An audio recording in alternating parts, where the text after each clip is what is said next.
This is Rich Straffolina with the Department of No. Andy Ellis, principal over at DoD. I have to ask, we're starting out the week here. We're getting close to the holidays. What is your priority this week?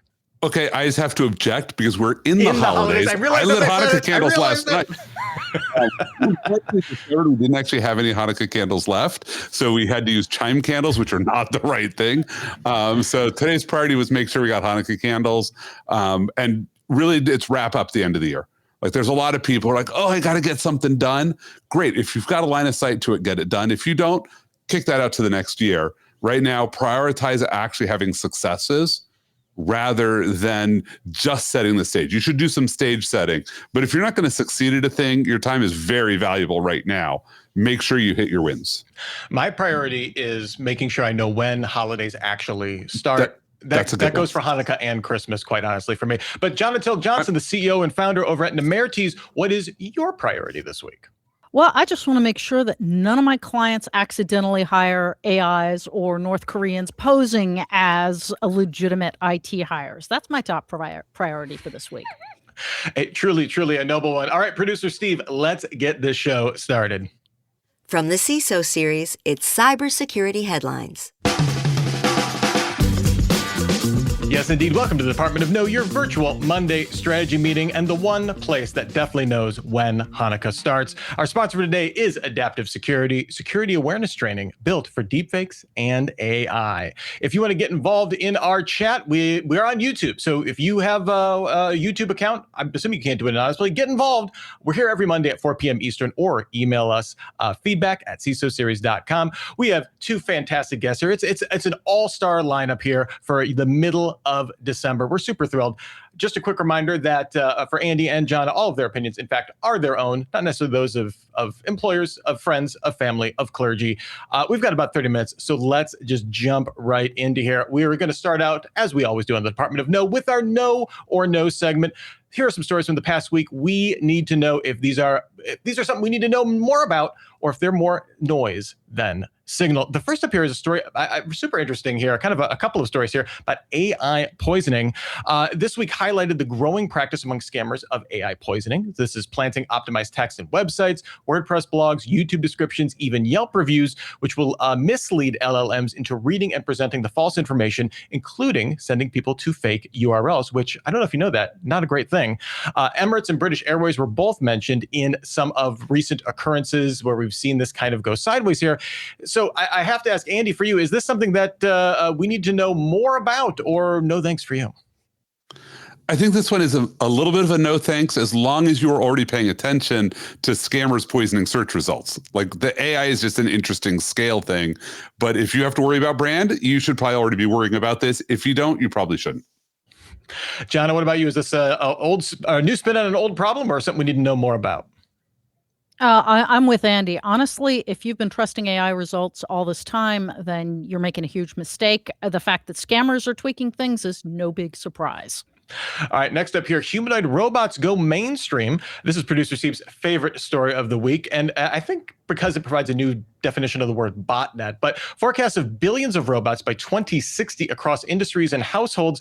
They all have some issues here, maybe, though, because there's research coming out showing vulnerabilities in connectivity combined with AI learning and embedded sensors that could allow for anything from attacks to espionage to out-and-out hijacking. A recent proof of concept exploited Unitree's robot's Bluetooth interface, allowing wormable robots. That sounds very close to Skynet situations here. Experts predict a new sector for humanoid robot cybersecurity will emerge, but right now, some of the reporting I was seeing that a lot of these companies that are developing these platforms don't even know what a CVE is. Jonna, for you, do we need to know more, or no thanks on this? I'm going with no thanks. Frankly, this is sort of overhyped. It's certainly a real problem, no doubt about it, but it's been a real problem for 15 years. Robots are a subset of IoT. IoT is very broad. We've known about these issues with IoT, and it's an area where, yes, we need to deal with it. But just because it's robots doesn't make it somehow any more serious than when it happens to be, tools in your manufacturing floor. All right, for you, Andy, I was breathing into a paper bag reading some of these forecasts here. Do you need to know a little more about this, or am I hyping this up too much? I think you're hyping it a little too much. Like there's very much a movie plot threat. If anybody remembers Mirai, that was wormable malware on security systems with cameras. So we're in the same world that we have been in for over a decade. I do think it'll be fun and interesting when we have actual walking around robots that might be taken control of, but that's not even what this story is. And we should worry a little tiny amount about that, but we have until 2060 apparently until there will be billions of these robots, which is like one per human on the planet, which seems a little aggressive. It does. I think now I'm thinking about like robot e-waste, and I'm like and then we're going to be talking about like h-waste for humans. It gets very Soylent Green all of a sudden. I apologize. I don't mean to take us down there. Don't get me talking about waste management. I'm in the city that is an international laughing stock for arguing that we should go to every other week trash pickup. I mean, I appreciate, hey, listen, you got to think outside the box sometimes to realize that inside the box is actually really nice. Our next... Wait, you guys have trash pickup? We don't have that. We're all at different stages of society here. I don't have trash pickup because I have children. I have trash leavers, and they're excellent. There you go. Excellent at that. Our next story here, Marquise Software, Texas-based fintech provider Marquise Software Solutions, which works with over 700 banks and credit unions across the U.S., say they were hacked due to an exploited SonicWall firewall vulnerability. Its list of remediation efforts include patching firewall devices, changing passwords, and adding VPN lockout rules. In other news, a rancher whose horse just bolted has installed a shiny new lock on his barn door. Jonna, for you, do we need to know a little more about this? No, thanks. I mean, I do think this is an important for people to know about if they happen to be dealing with credit union. I certainly made a note to myself to check with my credit union. Above and beyond that, though, this is an example of supply chain risks and third-party risks that people should be paying attention to. So if you happen to be working at a bank or credit union that has not been worrying about these kinds of vulnerabilities, now is a really good time to start. I'm curious, how do you, if you're in a security team working at a credit union, a lot of them are fairly small. How do you start that conversation? Do you just bring the story and they're like, hey, are we like is that the wedge you need there? Well, it could be, but quite frankly, the SonicWall firewall vulnerability was actually posted as a CVE. We talked about it way back when these things were happening. So if you don't have somebody that's monitoring the CVEs at least every week, you should. It's pretty straightforward, and you should be installing those patches and fixing things before they get exploited. So that's kind of the missing link here. Even if you're a small IT department, you have to have some way to get information about current vulnerabilities, current exploited vulnerabilities, which is different, and plans to patch them, update them, fix them as you need to. Hire a service if you need to do that, if you're too small to do it yourself. Andy, what about for you? Do you need to know a little more about this, or are you good? So the one thing I'd like to know a little more about is this really feels like perimeter defenses are the one thing they're talking about. And why is that the only thing you needed to fix? Like, are you a Twinkie, like a little foamy on the outside, but the cream's all in the filling, easy to get to? This feels like so 1990s. And it may just be that I think our story, I don't remember who it came from, but maybe that's what got lost in translation, that there was much more complicated things. But I need to know, what are you doing to deal with lateral movement? Because at this day and age, it's no longer acceptable to say lateral movement is not something I'm going to worry about. All right, our last story here in No or No, U.S. Department of Defense transitioning to post-quantum cryptography. I'm sorry, the Department of Warfense, I think we all agreed on here. Oh, yes, Department of Warfense. We like the that. U.S. Department of Warfense has announced plans to transition to quantum-resistant cryptography based on NIST-approved post-quantum encryption schemes approved last year. The transition includes conducting a cryptography inventory and risk assessment, selecting top priority systems for immediate migration, and migrating systems in priority order from legacy protocols with the goal of having everything completely migrated by the end of the year 2030. Andy, I'm going to start with you. Do we need to know a little more about this, or no thanks? So I sort of have this mostly in the no thanks, simply because it's already been in the news for so long. But this is what crypto agility has always been about. How do you just switch protocols? How do you switch algorithms quickly? The fact that we still have people saying we can't do that until 2030, honestly, completely unacceptable. I don't care what you want to call your department, but you all should have crypto agility in place, and it should have been in place 10 years ago. John, what about for you? Do we need to know a little more about this? Is Andy right with the agility angle, or is this a no thanks for you? No, I think that we definitely need to know more about it. I think Andy is right in theory, but in the real world, there really isn't any crypto agility. And let's put this in context. NIST's algorithms have only been out, the ones that actually work. There was a false start in January 2024, but now they've been out since about July 2024. The reason it takes until 2030 is you have to go in and assess exactly where these algorithms are being used, whether it's your vendor, whether it's your in-house, or whether it's provided by a vendor. You have to then know what the vendor's plans are, which may not meet your time frame because it might be built into the vendor. So the real reason I think this is a no more is that maybe people have been on top of crypto agility, but I can tell you most of them haven't. No, they haven't. And more to the point, most people will say, oh, that quantum stuff, that's decades out. I don't need to worry about it. And the reality is nation state actors have a technique called, harvest now, decrypt later. So if you're in any kind of an industry that might be a target for nation state actors, and that's a bigger set than you may think, you are a target. And if you aren't making that transition now, you're going to be in a world of hurt if and when quantum computers start coming out. So yes, do it now. Do it because it's the right thing, crypto agility, and also do it because you're going to need to because you will be a target. You probably already are. With the NIST standards coming out, again, having them for about a year now, a little bit more than a year now,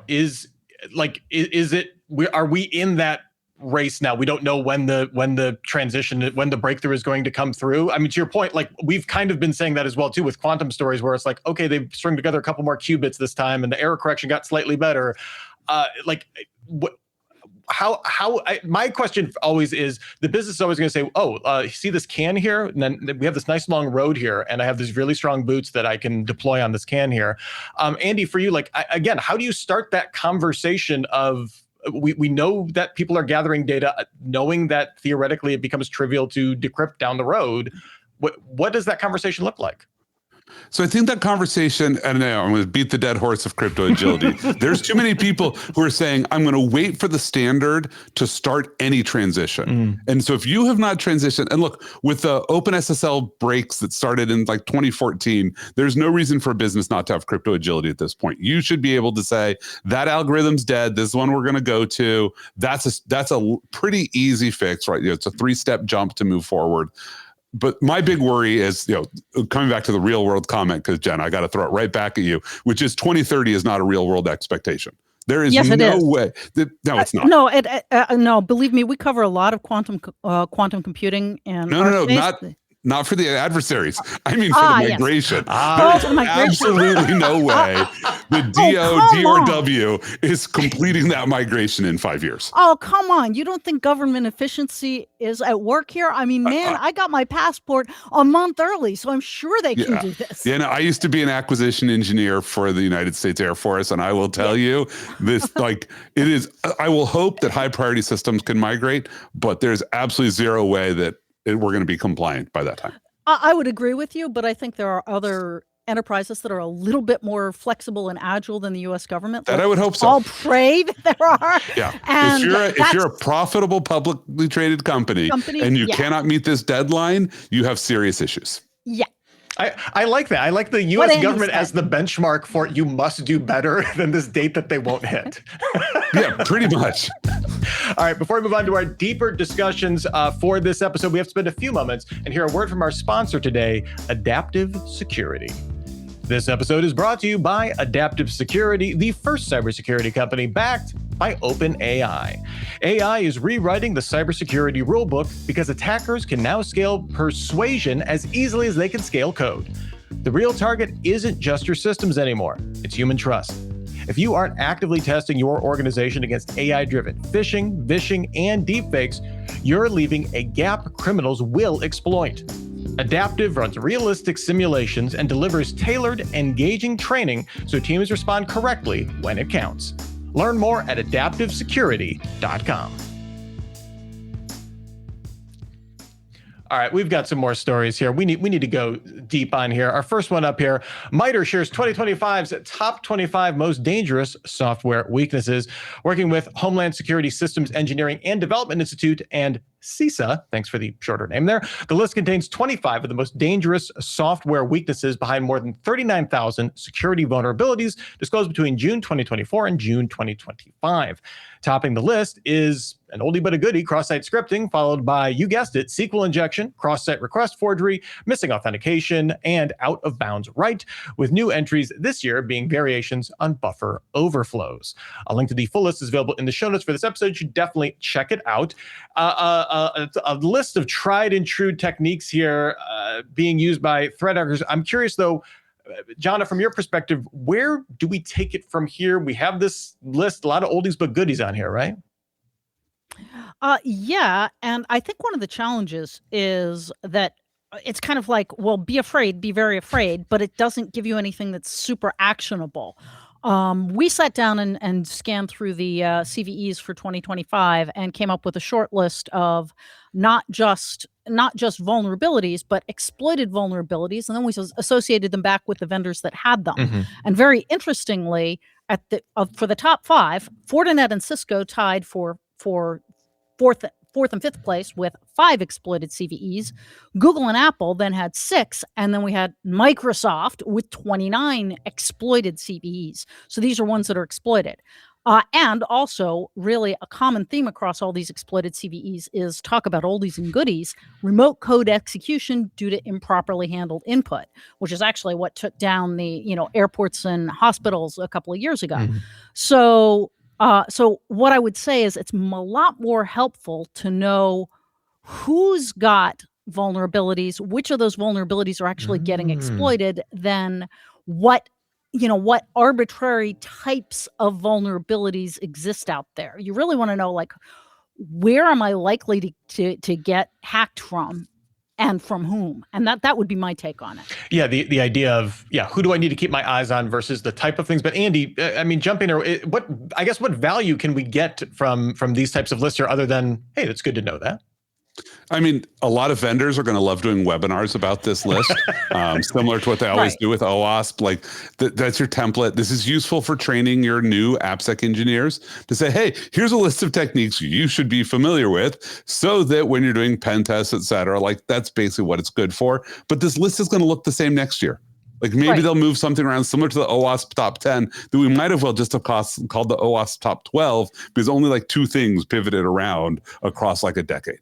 So I think this is not really very interesting. I like what Jana just did with the here's the top 5 vendors. Microsoft, congratulations on being an outlier there.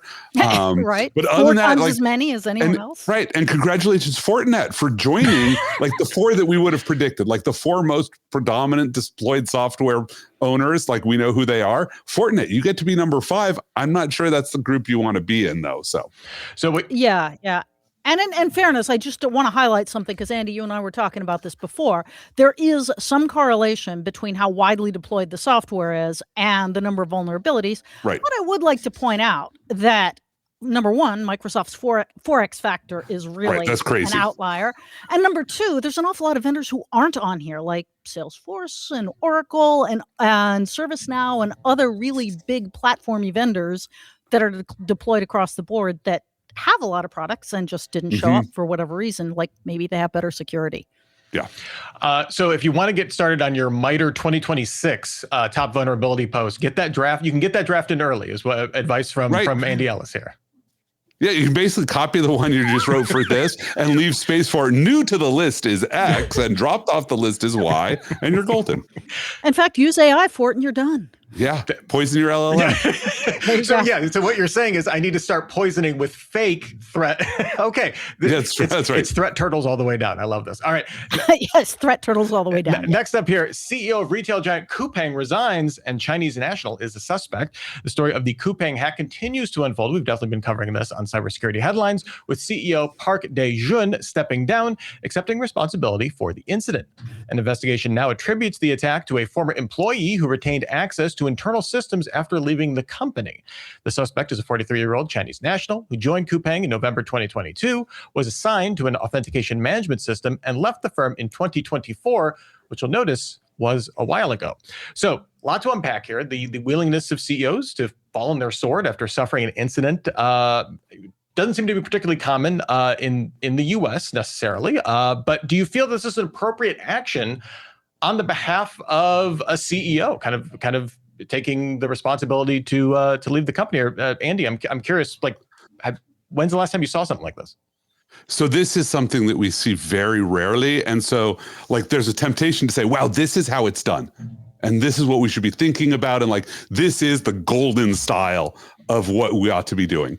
But I sometimes do wonder, like, is this just sort of like soda pop that we're all like, oh, this is really good. It's flavorful, but it's not very filling. Like, is this actually the right action or not? Like, I sometimes wonder, like, is there something else going on under the covers? Why he's really resigning, and this just gave us a cover? Like, is this some corporate takedown that he lost an internal political fight? Right. So that's what we have to wonder about. Like, but it can feel very freeing that this has happened. And we're like, wow, it's not just the CISO who is taking the fall. Like, it's your idol. It's the CEO actually said, I'm going to be responsible for security here. So I think it's really good. This is what it sounds like when accountability happens. So I love this, but it might also be unique to the Korean environment. John, I saw you nodding your head here. I mean, any kind of thoughts about, like, hey, this is novel to see that where the buck stops when it comes to these types of incidents, going all the way to the top.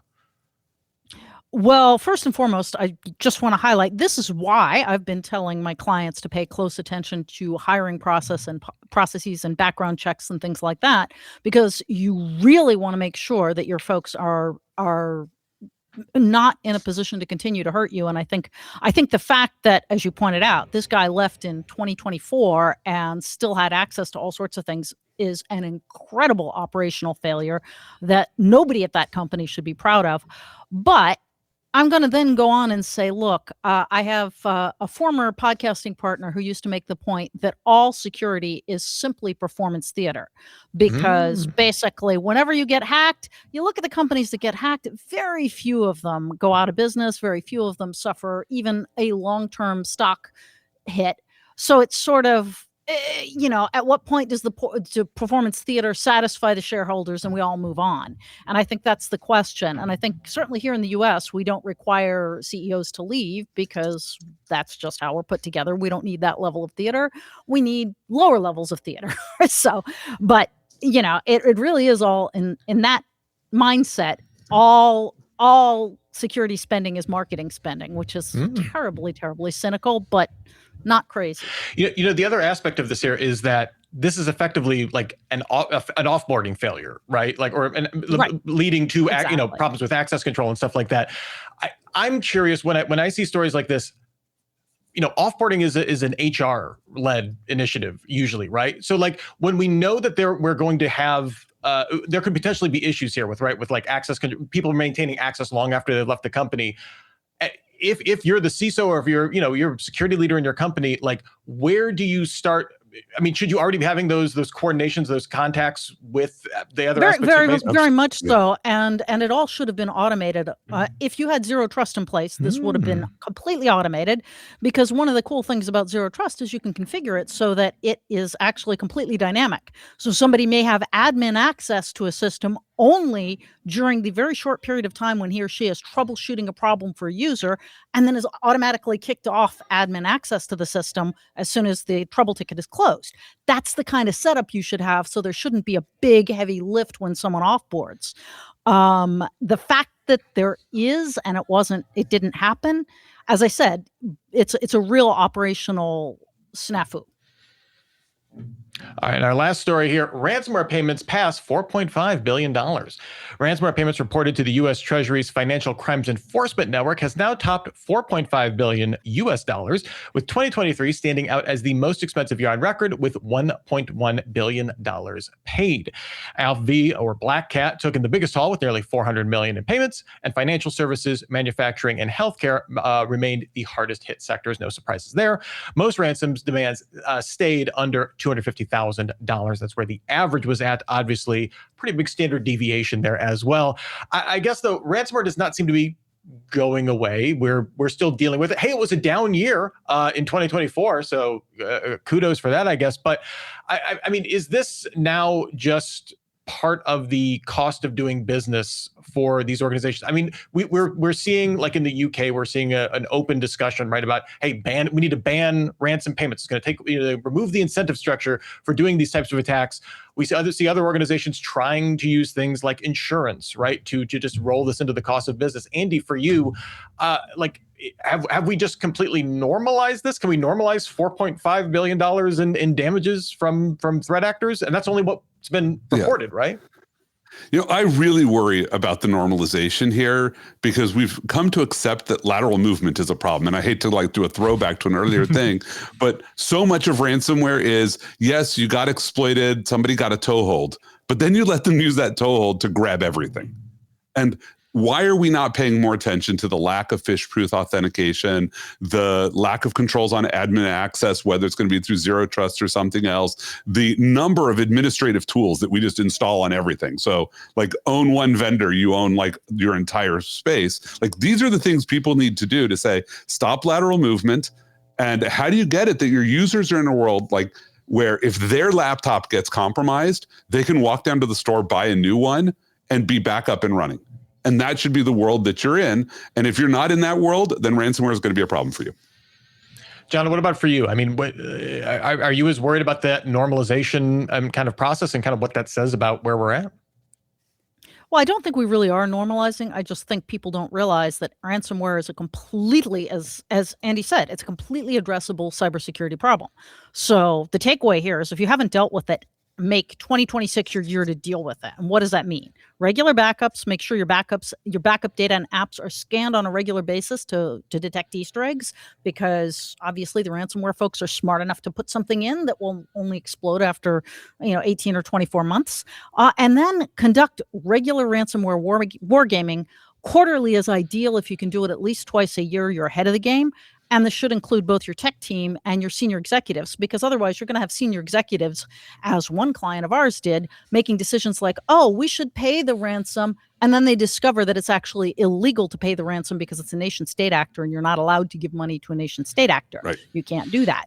So basically, if you are doing your regular backups, testing your backups for Easter eggs, and conducting wargaming, you're probably in pretty good shape for ransomware. But the sad thing is, most companies aren't doing any of those things. So is that just the disconnect, right? Of the security folks know what medicine we need to take. We just can't convince anyone to buy it. That's like the most hopeful take on ransomware I think I've ever heard of. We actually can completely do this. We just have no buy-in on it. Is it purely just no one wants to actually pay for the medicine?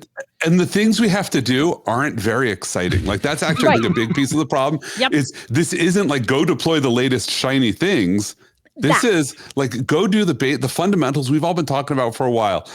We say zero trust, and everybody wonders what zero trust is, but the building blocks of zero trust is provable authentication. You know who this person is. Do that so you don't have lateral movement. Deal with remote admin, because that's a huge problem. Admins who can always log into everything on your laptop.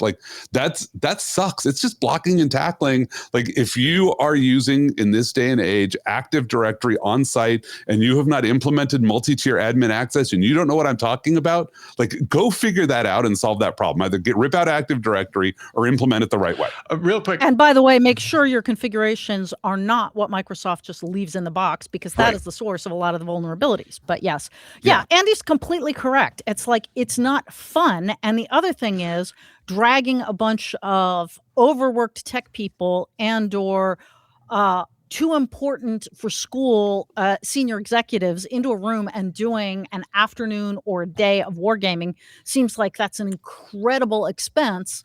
And people are just not actually doing the ROI on this and saying, yeah, sure, okay, it's a couple $1 million to get these people in a room for a day, but that saves us hundreds of millions of dollars if something happens to the company.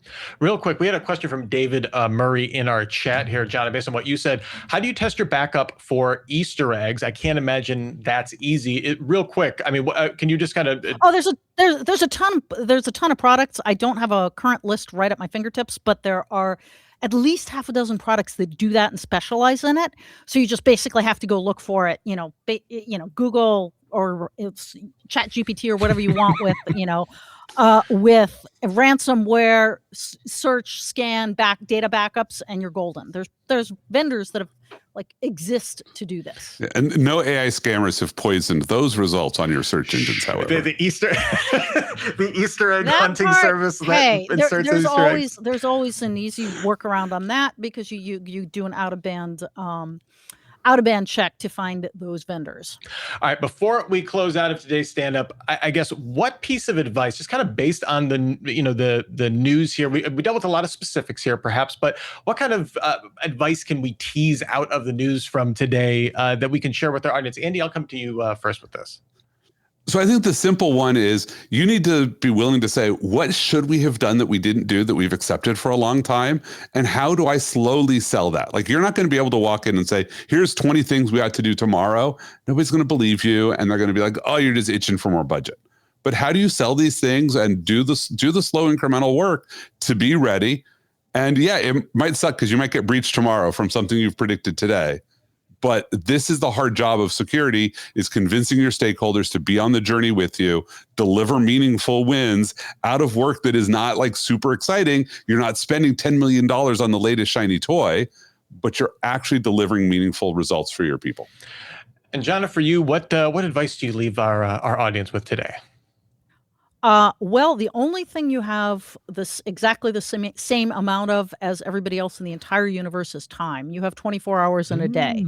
So spend that 24 hours wisely on the things where you have the greatest risk, not necessarily, as Andy says, the fun things, the cool things, the thing your CEO happens to be screaming about today, but sit down, figure out what your true business risks are, where you can move the needle, and spend your time according to eliminating or minimizing the risk as best you can. I don't have enough chef's kiss for both of those pieces of advice, so I'm not even going to offer one because that would be insulting. But thank you both so much for being on the Department of No. This was phenomenal. Andy Ellis, the principal at DoD, where can people find more of what you are up to on the cyberspace? So my latest thing is I've been publishing the How to CISO volumes, which are practical advice for CISOs and people who want to be CISOs. And I just wrote a 28-page ebook on everything you need to know about risk, how to talk about risk, what language to use, how to measure, how to monitor. That's the best primer you can have at any level, if I do say so myself. And it's completely free at howtociso.com. And the language you should use is classical Latin, right? That's the preferred. Absolutely. Fantastic. I'm a big fan actually of Akkadian. But I mean, okay, if you're the aorist tense, I guess, sure, why not? Yeah. Jonathan Johnson, CEO and founder at MITRE, where can people find more of what you're up to online? So hit us up on Substack, nemertes.substack.com. Our most recent post is a report that we have for our members that talks about IT background checks, which is why it's top of mind for us, and what you can do to ensure that your background checks are actually working and you're not getting deep faked. We will have links to everything in our show notes, as well as their LinkedIn if you want to contact them that way as well. All good stuff will be there. Thank you both so much once again. And thanks to our sponsor for today, Adaptive Security Awareness Training built for deepfakes and AI. Remember, send us feedback at CISOseries.com. We make it easy to remember. And you can join us next Monday at 4 p.m. Eastern for another edition of the Department of No. Just go to the events page at CISOseries.com or subscribe to us on YouTube. We just hit 10,000 YouTube subscribers. So if you have subscribed, thank you so much. You are amazing. You can join in our chat. You can subscribe. We got a lot of fantastic people in our chat today asking some great questions, hopefully getting some great answers there. Very, very fun. Thank you so much for joining our Monday stand-up. Have a great week and a super sparkly day. Cybersecurity headlines are available every weekday. Head to CISOseries.com for the full stories behind the headlines.